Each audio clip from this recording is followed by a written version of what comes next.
ओम नमः सिद्धेभ्यः। श्री गौतम स्वामी चरित्र अधिकार दूसरा। अथानंतर जिनेन्द्र देव अपने दांतों रूपी चंद्रमा की किरण रूपी जल से समस्त संसार के मल का प्रक्षालन करते हुए शुभ्र वचन कहने लगे। हे श्रेणिक राजन, तुम मन को निश्चल करके सुनो। मैं सब पाप और पुण्य से प्रकट होने वाले गौतम के भवों को बताता हूँ। अनेक देशों से संयुक्त इसी भारत क्षेत्र में अनेक नगरों से सुशोभित अवंती नामक देश है। वहाँ श्वेत वर्णीय उन्नत जिनालय ऐसे सुशोभित होते हैं जैसे मुनियों के द्वारा एकत्र किया हुआ मूर्तिमान यश ही हो। उस देश में पथिकों को मनोवांछित फल प्रदान करने वाले वृक्षों की पंक्तियां सभी मार्गों में सुशोभित हो रही हैं। उस देश में सुकालीन मेघों से सिंचित किसानों की खेती सर्वदा प्रशंसनीय संपत्ति से फली फूली हुई है। उस देश में पुष्परूप नामक एक नगर है जो उत्तंग कोट से घिरा हुआ है। वह नगर बाग की शोभा से नंदनवन को भी जीतता है। वहाँ के जिनालय और ऊंचे ऊंचे राजभवन पूर्ण चंद्र के समान सफेद हैं तथा वे अपनी शोभा के द्वारा जैसे हंस ही रहे हों। वहाँ की जनता जैन धर्मपरायण, त्रिवर्ग साधिका, मनोहर, त्यागी और यश को धारण करने वाली है। उस नगर की स्त्रियां सुशील, पुत्रवती, श्रेष्ठ, सुखप्रदायिका, सौभाग्यवती और कल्पलताओं के समान शोभा को प्राप्त होती हैं। उस नगर में दूसरे चंद्रमा के समान महीचंद्र नामक राजा हुआ। वह बहुत सुंदर था तथा अनेक राजाओं व जन समुदाय से सेवित था। वह अपने हृदय में जिनेन्द्र भगवान के नाम का ध्यान करता था। वह भोक्ता, दाता, शुभ क्रियाओं का स्थान, नीतिवान और सद्गुणों में अग्रणी भरत के तुल्य जान पड़ता था। वह चारों प्रकार की सेना से सुशोभित, दुष्ट निग्राहक, शिष्ट परिपालक और राजविद्या में पंडित था। उसकी सुंदरी नामक एक रानी थी जो गुण सुंदरी थी तथा रूप, सौभाग्य, दान व पतिव्रत आदि से अलंकृत थी। इस प्रकार उस रानी के साथ देव, गुरु आदि को नमस्कार करता हुआ, भोग भोगता हुआ तथा राज्य करता हुआ वह राजा अपने काल को व्यतीत कर रहा था। एक बार उस नगर में अनंग भूषण नामक मुनिराज पधारे। वे नगर के बाहर आम्र वृक्ष के नीचे एक शिलातल के पर विराजमान हो गए। वे मुनिराज चातुर्मासिक योग धारण करने के लिए स्थिर हो गए। वे क्षमाधर थे, चतुर्विध संग से युक्त और सम्मित से विभूषित थे। वे मुनिराज सर्वावधि ज्ञान के धारक, चारित्र के आचरण में उद्यत और मदन राज का सम्मर्दन करने वाले और तप के द्वारा क्षीण हुए शरीर के धारक थे। वे मुनिराज क्रोध और मान आदि के पर्वतों को ध्वंस करने वाले वज्र के समान थे। मोहरूपी महागजेंद्र को विदारण करने में सिंह के समान थे। वे मुनिराज 5 इंद्रिय रूपी मल के विजेता, श्रेष्ठ परिचय जयी, षडावश्यक संपन्न और मूल उत्तर गुणों को धारण करने वाले थे। उनके आगमन को सुनकर राजा महीचंद्र अपनी प्रिया, नगरवासी और सैनिकों के साथ मुनि दर्शन के लिए निकला। वहां जाकर राजा ने जलादि 8 द्रव्यों से मुनिराज के चरणों की पूजा की, उनकी स्तुति की, उन्हें नमस्कार किया और उनका आशीर्वाद प्राप्त करके उनके पास बैठ गया। वन में जन समुदाय को देखकर 3 कुरूप शूद्र कन्याएं शीघ्रतापूर्वक आकर वहां बैठ गईं। मुनिराज ने राजा को धर्मोपदेश दिया। वह उपदेश जिन मुख से संपन्न हुआ था और अनेक सुखों को प्रदान करने वाला था। देव, शास्त्र और गुरु के सेवा से धर्म होता है। एक इंद्रियादि जीवों के रक्षण और उपकार से धर्म होता है। धर्म मार्ग का प्रकाश करने से श्रेष्ठ धर्म उत्पन्न होता है तथा सम्यक और व्रतों को त्रिशुद्धि पूर्वक धारण करने से धर्म उत्पन्न होता है। मद्य मांस मधु का त्याग करने से, सचित वस्तुओं का त्याग करने से, पंच इंद्रिय व मन का निरोध करने से और शक्ति के अनुसार दान करने से धर्म होता है। इत्यादि अनेकों उपायों से जैन धर्म की उत्पत्ति होती है। उससे इहलोक और परलोक में प्राणियों को सत्सौख्य मिलता है। उस धर्म के कारण मनुष्यों की रत्नत्रय संपत्ति निर्मल होती है और शीघ्र ही मुक्ति लक्ष्मी की प्राप्ति होती है। यह धर्म रूपी कल्प वृक्ष हर्ष, काम, सौभाग्य, सुंदर वस्त्र, यश, कांति को प्रदान करने वाला है। पुण्य के प्रभाव से मनुष्य को भरत क्षेत्र की भूमि, रत्न निधि और सुबटों से संयुक्त चक्रवर्ती आदि की विभूति मिलती है। पुण्य से मनुष्य देवांगनाओं के समान सुंदर, पतिव्रता आदि से विभूषित और सद्गुणों से युक्त ऐसी अनेक स्त्रियों का उपभोग करता है। पुण्य से विद्वान, सदाचारी, पितृभक्त रूप सौभाग्य से संपन्न पुत्र की प्राप्ति होती है। जो मनुष्य नित्य स्वर्ण आदि के बर्तनों में रखा हुआ खाद्य, स्वाद्य आदि भोजन करते हैं, वे उनके पुण्य का ही योग्य है। हे राजन, निरोगता, कुल में जन्म, दीर्घायु, सुरूपता आदि धर्म के ही सत्फल हैं, ऐसा तुम जानो। सर्वज्ञ गुरु और शास्त्रों की निंदा से कलुषता पाप उत्पन्न होता है और सम्यक्त और व्रतों को भंग करने से भी महापाप उत्पन्न होता है। सप्त व्यसनों का सेवन करने से इस भूतल पर पाप उत्पन्न होता है तथा 5 इंद्रियों के विषयों का सेवन करने से महापाप उत्पन्न होता है। क्रोध, मान आदि के संयोग से, पर पीड़ा में रत रहने से, असदाचार का आचरण करने पर भी पाप उत्पन्न होता है। पर स्त्री का सेवन करने से, परधन का हरण करने से, परदोष की कथा के अभ्यास से और न्याय यानी धरोहर का हरण करने से पाप उत्पन्न होता है। जीवों का वध करने से, असत्य वचन के प्रयोग से, परिग्रह के ग्रहण करने से और दान में विघ्न करने से पाप की उत्पत्ति होती है। मधु, मांस और मद्य का सेवन करने से, गीले कंदमूल आदि सचित पदार्थों का स्पर्शन करने से भी पाप होता है। अनछने जल को पीने में महान पाप होता है। दुष्ट प्राणियों का पोषण करने से व मिथ्या दृष्टि की सेवा करने से भी महापाप होता है। पाप कर्म के उदय से मनुष्य कुरूप, पंगु, काने, लंगड़े, अपंग, बौने, अंधे, अल्पायुषी और मूर्ख होते हैं। पाप के कारण से मनुष्य निश्चित ही दरिद्री, नीच, क्लेशित, विषाद से युक्त, कोढ़ी आदि और व्याधि से युक्त तथा दुखी होते हैं। पाप कर्मोदय से अपयशी, दुराचारी, नित्य कलहकारी और दुख को देने वाले कुपुत्र उत्पन्न होते हैं। पापोदय से गृहस्थों को श्याम वर्ण वाली, दीर्घ देह वाली, वक्र नाक वाली, दुर्वचन कहने वाली भयंकर स्त्रियां प्राप्त होती हैं। पाप के फल से मनुष्य विरस, याचना से प्राप्त मिट्टी के बर्तन में स्थित और स्वाधीन भोजन को प्राप्त होता है। इस संसार में जो कुछ अशोभन और दुखदायक है, हे राजन, उन सबको तुम पाप रूपी वृक्ष के फल जानो। इस प्रकार पाप, धर्म और उन दोनों के फल को सुनकर राजा महिचंद्र अपने चित्त में अत्यंत आनंदित हुआ। इधर कुटुंब की बैठी हुई तीनों कन्याओं को देखकर राजा ने नेत्र विकसित हो गए, मुख और मन आनंदित हो गए। वे कन्याएं दुष्ट स्वभाव वाली, सदैव दीन, तीव्र दुख से दुखी, काले वर्ण की, दया से रहित और पिता व बंधुओं से रहित थी। राजा ने नमस्कार करके मुनि की स्तुति की और मुनिराज से पूछा कि इन कन्याओं को देखकर मुझे स्नेह क्यों हो रहा है। मुनिराज ने कहा, हे राजन, इनके साथ तेरा प्रेम उत्पन्न होने का कारण पूर्व भवांतर है।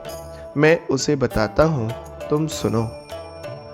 इस भरत क्षेत्र में तीर्थंकर देवों के पंचगणाकों से विभूषित काशी नामक विस्तृत देश है। वह देश अनेक ग्राम, नगर, पत्तन आदि से, रत्नों की खानी से, और अनेक प्रकार की शोभाओं से युक्त है।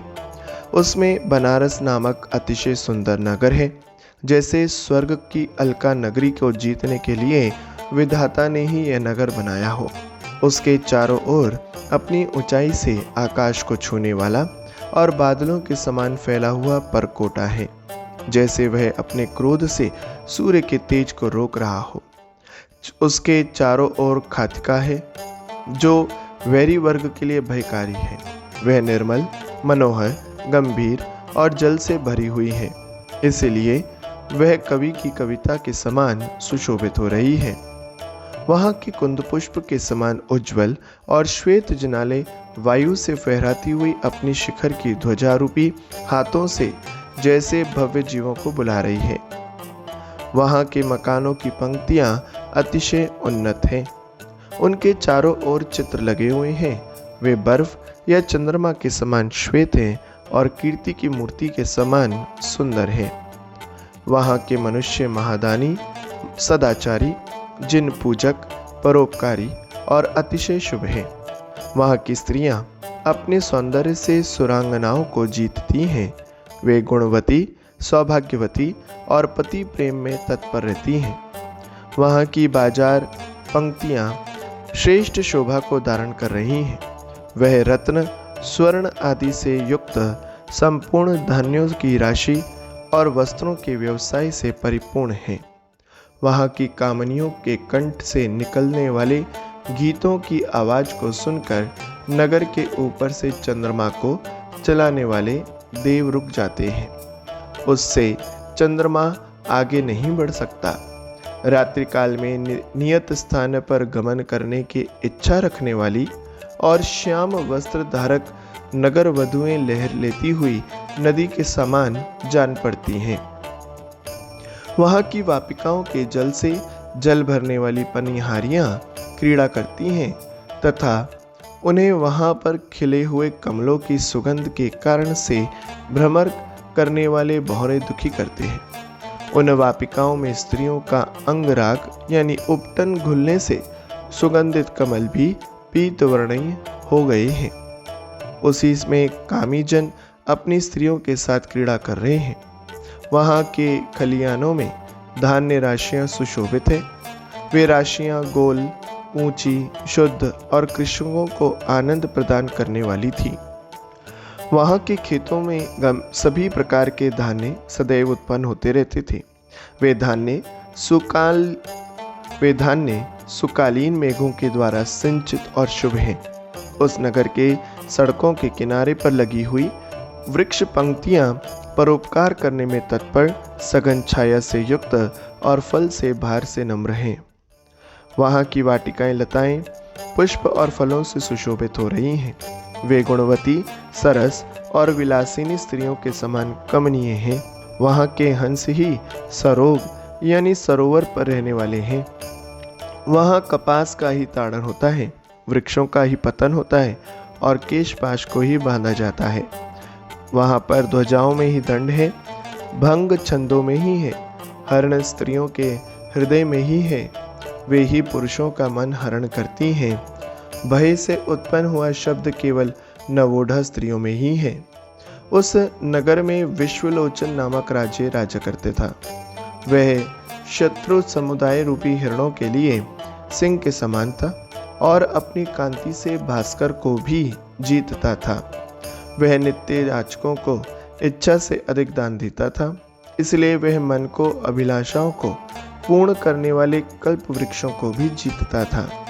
विधाता ने इंद्र से प्रभुत्व को, कुबेर से धन को, यम से क्रोध को, अग्नि से तेज को और चंद्रमा से सुंदरता और शीतलता को लेकर उस राजा के अंगों का निर्माण किया था। उसके प्रताप को सुनकर शत्रुगण जीवन के लिए ठीक उसी प्रकार देश छोड़ देते हैं जैसे सिंह के भय से हिरण वन को छोड़ देते हैं। उसका भालपट यानी ललाट मनोहर और विस्तृत था। ऐसा जान पड़ता था जैसे विधाता ने अपने लिखने के लिए ही उसे बनाया हो। उसके भुजदंड बहुत सुंदर थे, जंघाओं तक लंबे थे और ऐसे जान पड़ते थे जैसे शत्रु समुदाय को जीतने के लिए नागपाश ही हो। उसका वक्ष अति विस्तृत, शुभ और अति सुंदर था। वह वक्ष देवांगनाओं के मन को भी मोहित करता था तथा लक्ष्मी का क्रीड़ागृह था। जिस प्रकार धरती समुद्र को धारण करती है, उसी प्रकार राजा की गंभीर, निर्मल और मनोहर बुद्धि 4 राजविद्याओं को धारण करती थी। कुंद पुष्प के समान उज्जवल और निर्मल उसकी कीर्ति समस्त संसार में व्याप्त होकर निर्मल किरणों की श्रेष्ठ मूर्ति के समान जान पड़ता था। उसके पास प्रधान, अमात्य, देश, दुर्ग, खजाना और सेना थी। वह त्रिशक्ति और षड्गुणों से युक्त होकर शत्रुओं से अजेय था। वह समस्त राजाओं में मुख्य, सुंदर, सुभाषी, नीतिविद, सुंदराकृति वाला और प्रजा को आनंदित करने में तत्पर रहता था। उसके राज्य में सभी लोग सदैव सुखी, धार्मिक, दानी, आनंदित और परोपकार में तत्पर थे। उसकी विशालाक्षी नाम की रानी थी, जो प्रीति से मंडित थी। वह शची, रति देवी, नागकन्या अथवा देवांगना के समान सुंदर थी। वह रानी अपनी गति से हाथियों की गति को जीतती थी, अतः वे हाथी अपने अंगों पर धूलि की राशि की डाल रहे थे। उसके अंगुलियों में 20 नख सुशोभित थे। वे नख द्वितीया के चंद्रमा की भांति थे और रक्त प्रभा यानी खून की लालिमा से मनोहर जान पड़ते थे। उसकी जंघाएं बड़ी सुंदर और मनोहर थी। वे जंघाएं केले के स्तंभ के समान थी और उद्दीपक थी। वह अपनी मनोहर कटी की शोभा से सिंह की कटी शोभा को ना जीत रही होती तो फिर वह सिंह गिरियों की गुफाओं में क्यों रहता। उसकी नाभि गंभीर, गोल और मनोहर थी, जैसे वे काम विलास के लिए रस से भरी हुई छोटी सरोवरी ही हो। बिल्व फल के समान उसके उन्नत स्तन भी कठोर, मनोहर और कामी जनों के हृदय को जीतने वाले थे। उसके दोनों स्तनों के मध्य में स्थित कोमल रोम राशि मानो दोनों कुछ रूपी राजाओं के विरोध को दूर करने वाली सीमा ही थी। उसके दोनों करतल लाल, कोमल, मनोहर, छोटे और सुंदर थे। उन पर मत्स्य, ध्वजा आदि अनेक चिन्ह सुंदर थे। उसके अपने मुख चंद्रमा से आकाशवर्ती चंद्रमा को भी जीत लिया था। इसलिए भीति से वह चंद्रमा शंकर की सेवा करने लगा। अपनी नाक से वह तोतों के चोचों की शोभा को भी जीत रही थी। इसलिए ही तोता लज्जा से व्याकुल होकर वन में चला गया। उसने अपने वाणी के द्वारा आम्रकलिका की मधुर गंध से उत्पन्न होने वाली कोकिला को वाणी को भी जीत लिया था। तभी तो कोयल श्याम वर्णी हो गई। अपने चंचल और विशाल नेत्रों से वे हिरणों के नेत्रों को भी शोभा जीत रही थी। इसी कारण भयभीत हुए वे हिरण शीघ्रता से वन में भाग गए। उसके दोनों कान कोमल, मनोहर और सुंदर थे। वे सुंदर कर्णाभूषणों से अत्यंत सुशोभित हो रहे थे। उसकी दोनों भौहें वक्र और चंचल थी। वे भौहें ऐसी जान पड़ती थी जैसे काम रूपी सुबटों को जीतने के लिए बाणों से सुसज्जित धनुष्य ही हो। श्याम और सुगंधित पुष्पों से गुत्थित उसका केशपाश ऐसा लग रहा था जैसे सुगंध के लोभ से सर्प ही आ गया हो। वह हाव भाव और विलास से युक्त थी। वह लावण्य आदि गुणों से युक्त थी। वह समस्त गुणों की खान थी। उसके गुणों को कौन कह सकता है, अर्थात कोई नहीं। वह पति को वश के करने के लिए परम औषधि के समान थी। उसके साथ सुखों को भोगता हुआ राजा काल को व्यतीत कर रहा था। जिस प्रकार रोहिणी चंद्रमा के और रति कामदेव के मन को वश कर लेती है, उसी प्रकार रानी ने स्नेह पाश से अपने पति के मन को बांध लिया था। वह राजा विशालाक्षी रानी के साथ स्पर्श, गंध, रस, वर्ण और शब्द से उत्पन्न होने वाले पंच इंद्रियों के सुखों का उपभोग करता था।